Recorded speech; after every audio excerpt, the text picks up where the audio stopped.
बिस्मिल्लाहिर्रहमानिर्रहीम, अस्सलाम वालेकुम जी। आज फिर हम बात करेंगे ई रजिस्ट्री पे मुख्तलिफ सवालात आते हैं। तो आज मैंने जो 3, 4, 5 दिन के सवालात थे उनको 3 हिस्सों में उनको डिवाइड किया है। मैं बता देता हूं कि आज की वीडियो किस मौजू पर होगी।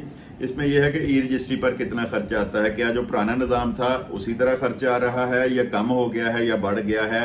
दूसरा यह था कि क्या टैक्सेस ई रजिस्ट्री में ज्यादा लगते हैं या कम लगते हैं, इस पर बात करेंगे।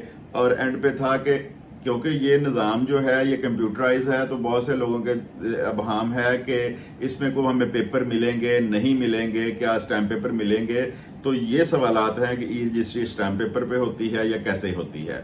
तो सबसे पहले हम बात कर लेते हैं कि ई रजिस्ट्री स्टैम्प पेपर पे होती है या कैसे होती है, इसका तरीक़ेकार क्या है। मैं पिछली 1-2 वीडियोस में भी आपको बता चुका हूं कि ई रजिस्ट्री जो है ये गवर्नमेंट ने पेपरलेस रजिस्ट्री शुरू की है।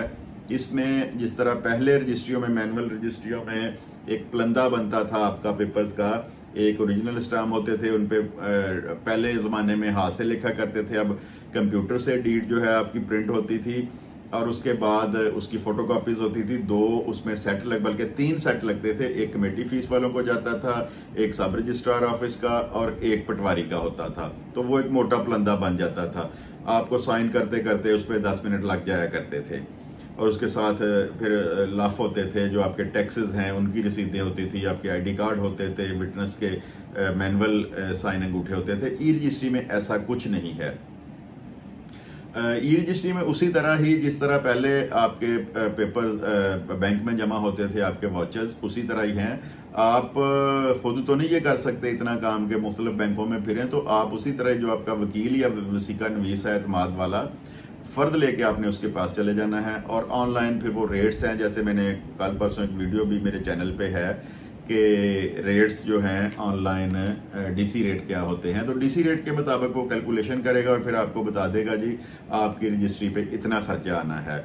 उसमें 1% आपका होगा जमा स्टैम्प पेपर, 1300 रुपया पैलरा फीस जमा होगी। ये पैलरा इसको रन करता है, इसको ई रजिस्ट्री सिस्टम को, तो उन्होंने अपनी एक फीस रखी है, 1300 रुपया वो जमा होगा।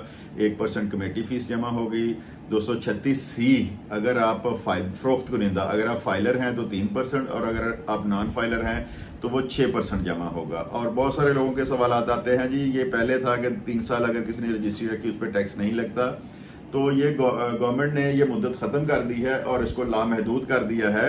अब आप अगर 1930 से भी मालिक हैं किसी प्रॉपर्टी के और उसको सेल करते हैं, एग्रीकल्चर है, कमर्शियल है, रहायशी है, प्लॉट है, मकान है, दुकान है, कारखाना है, फैक्ट्री है, तो आपने उस पर वैल्यू का, फाइलर है तो 3% और नॉन फाइलर है तो 6%, आपने 236C FBR का टैक्स अदा करना है।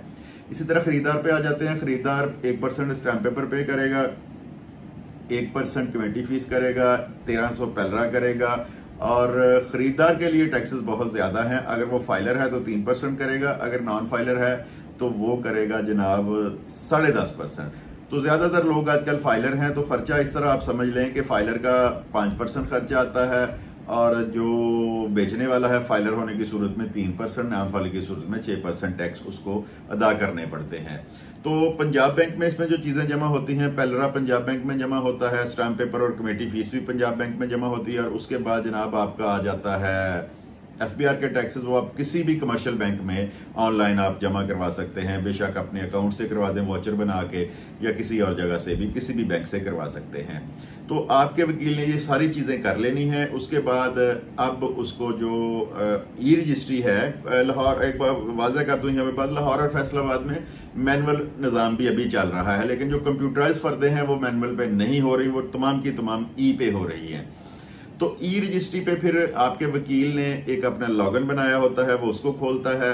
स्टाम्प पेपर के ऊपर एक नंबर दिया होता है, वो उसको उसमें ऐड करता है। उसके बाद पैलरा का एक नंबर है वो ऐड करता है, ऑटो उसको चेक करता है सिस्टम जो है। उसके बाद कमेटी फीस उसमें फीड होती है। ये तीनों चीजें अगर फीड ना हो तो वो उसको सब रजिस्ट्रार के लॉगिन में नहीं भेजता।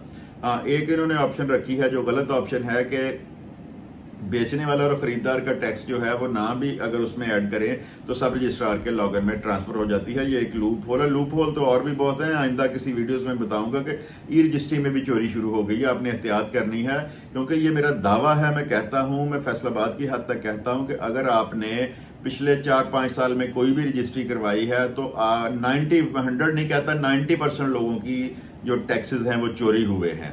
अगर किसी ने चेक करवाना है तो वो मेरे ऑफिस में आ सकता है। मैं ये दावे से कहता हूं कि इस हद तक चोरी चकारी बढ़ चुकी है इसमें। तो आपने टैक्सेस अपने ध्यान से जमा करवाने हैं। आपको हौनो भी होनी चाहिए कि मेरा डीसी रेट क्या है, वैल्यू कितनी है, टैक्स कितने जमा होने। अपने वकील या वसीका नवीस से ये रसीदें लेनी है। करोड़ों रुपए की प्रॉपर्टी मिडिल मैन जो है, कोई भी सरकारी मुलाजम है, वकील है, वसीका नवीस है, आपका ब्रोकर है, अपने चंद हजार की खातर आपकी प्रॉपर्टी का डॉक्यूमेंट ही गलत बना देता है। तो वो उसके बगैर ही सब रजिस्ट्रार के कंसोल में चली जाती है। और उस कंसोल में आप अगर आपने 236C और के टैक्सेस जो हैं फरोख्त कनिंदा और खरीद कनिंदा के बवक्त बयान भी ऐड करवा सकते हैं। तो कोशिश करें पहले ही करवाएं। तो जिस तरह मैंने तीनों चीजें बताई वो ऐड हो के, उसके बाद CPR नंबर होगा इसका, FPR का, वो भी उसमें ऐड होगा, बेचने वाले का और खरीदार का, और उसके बाद उसको ट्रांसफर कर दिया जाएगा अपना सब रजिस्ट्रार के कंसोल में। आपको टाइम देगा आपका रजिस्ट्री, आपका वकील जो है, तो उस टाइम के मुताबिक आपने उसके पास आना है और सब रजिस्ट्रार ऑफिस चले जाना है। वहां पर फिर आपका वो जो जिसने लॉगिन बनाया है उस लॉगिन को वो खोलेगा और आपकी रजिस्ट्री सब रजिस्ट्रार के सामने आ जाएगी।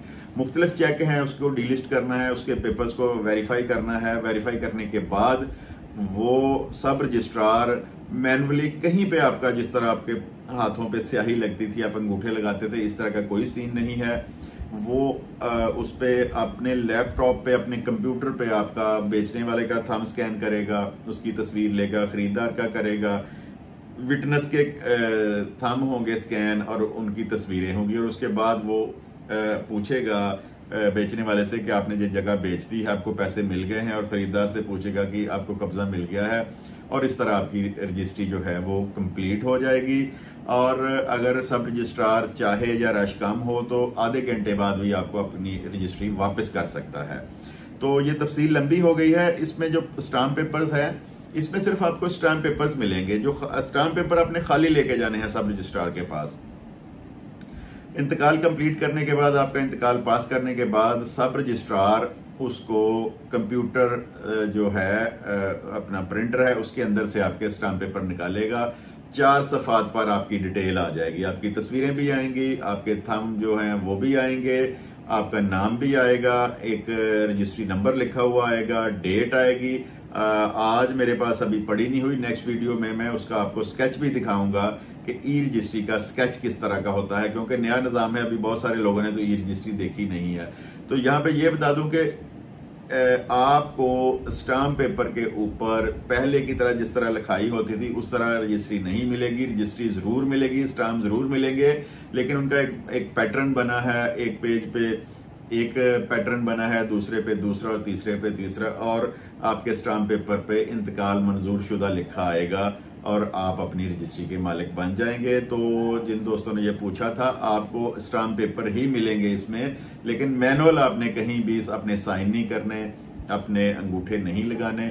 ऑटो ही वो सिस्टम में सारी चीजें आपकी स्कैन होंगी और आपको रजिस्ट्री मिल जाएगी। एक और था इसमें कि ई रजिस्ट्री के टैक्सेस में कोई फर्क है, तो जनाब ई रजिस्ट्री और मैनुअल रजिस्ट्री के टैक्सेस में कोई फर्क नहीं है। अगर कोई फर्क आना है उसमें तो आपके वकील या वसीका नवीस की फीस हो सकती है, या आजकल नया निज़ाम है, जो रजिस्ट्री करने वाले हैं वो वहाँ पे स्पीड मनी के तौर पे आपसे पैसे ले सकते हैं। यानी कानूनी तौर पर उतने ही पैसे आपके इस रजिस्ट्री पर भी लगने हैं जितने पैसे आपके मैनुअल रजिस्ट्री पर लगते थे, उसी शरह से आपके स्टाम्प जमा होने हैं। तो ये वाज़ह कर दूं कि टैक्सेस में कोई फर्क नहीं है। ई रजिस्ट्री में भी उतने ही टैक्सेस जमा होने हैं और मैनुअल रजिस्ट्री में भी उतने ही टैक्सेस जमा होने हैं। एक और था जी, खर्चा कितना आता है, तो ये इसी सवाल में ये भी आ गया कि ई रजिस्ट्री का खर्चा भी आपको उतना ही पे करना पड़ेगा जितना आप मैनुअल रजिस्ट्री का खर्चा पे करते थे। इसमें यह है कि ये पेपरलेस हो गई है, सब रजिस्ट्रार ऑफिस में रिकॉर्ड नहीं होता और आप ऑनलाइन ही उसको चेक कर सकते हैं। और स्टाम्प पेपर पर आपको प्रिंटेड फॉर्म में एक जो आपका स्टाम्प पेपर है सिर्फ वो ही मिलेगा। तो मेरा ख्याल है कि ई रजिस्ट्री के मुतल्लक जो है वो जो अबहाम है वो कुछ हद तक क्लियर हो गए होंगे। और नेक्स्ट में किसी वीडियो में आपको मेरे पास पड़ी है ई रजिस्ट्री जो है उसका पूरा आपको स्केच दिखाऊंगा, एक एक चीज़ समझाऊंगा कि ये इसका रजिस्ट्री नंबर है, इस डेट को ये सबमिट हुई थी, इस डेट को इंतकाल पास हुआ है, ये बेचने वाले का नाम है, ये खरीदार का नाम है, ये रकबा है। और उसमें उन्होंने हदूद अरबा भी लिखा है। हम हदूद अरबा पहले मैनुअल नहीं लिखते थे कि प्लॉट के दाएं तरफ क्या है, बाएं तरफ क्या है और प्लॉट का नंबर, ये सारी ऑप्शंस उन्होंने दी है। अच्छा निज़ाम है, लेकिन इसको गलत तरीके से चलाना शुरू कर दिया है और इसमें भी चोरी चिकारी शुरू हो गई है। गवर्नमेंट को चाहिए था कि सॉफ्टवेयर बनाया है उसको मजीद बेहतर करते और ऑटो वो सारी चीजें चेक करता, रकबा तो उसमें आ जाना है और ऑटो ही वो सिस्टम है जो सॉफ्टवेयर है वो चेक करता कि स्टाम्प पेपर जो मैंने फर्द जारी की है उसके मुताबिक आए हैं, टैक्सेस उसके मुताबिक आए हैं। ये चीजें अभी उन्होंने चेक ऑटो शुरू नहीं की। इसमें जो मेरे नोटिस में बात आई है इसमें चोरी चिकारी अभी हो रही है। मुझे उम्मीद है कि आइंदा जो अगला माली साल आएगा या कुछ दिनों तक गवर्नमेंट को पता चलेगा तो वो इसका भी सद्देबाब करेंगे। तो लाजमी शेयर कर दें दोस्तों के साथ वीडियो को, क्योंकि बहुत सारे दोस्तों को ई रजिस्ट्री के मुतल्लिक अबहाम है, तो किसी न किसी हद तक उनका वह अबहाम दूर हो जाएगा। और चैनल को सब्सक्राइब भी करें। वीडियो देखने के लिए आपका बहुत बहुत शुक्रिया। खुदा हाफिज।